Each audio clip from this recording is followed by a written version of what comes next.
Déjà, dès votre intervention, Monsieur Bardella, vous avez établi un certain nombre de contre-vérités.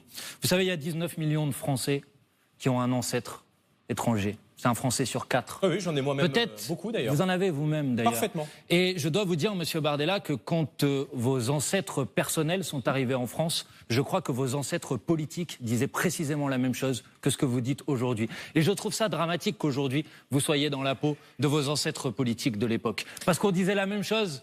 On disait que les Italiens ne pouvaient pas s'intégrer en France. On disait que les Espagnols ne pouvaient pas s'intégrer en France. Politiques, ils et étaient on a construit, Monsieur Marchais, le patron du Parti communiste, il était très opposé à l'immigration parce que ça faisait de la concurrence pour les travailleurs français. Et on a construit ensemble ce beau pays qui s'appelle la France. Et on l'a construit grâce aussi à ces vagues d'immigration. Et vous savez, aujourd'hui, par exemple, il y a un travailleur sur 10 dans ce pays qui est un travailleur immigré.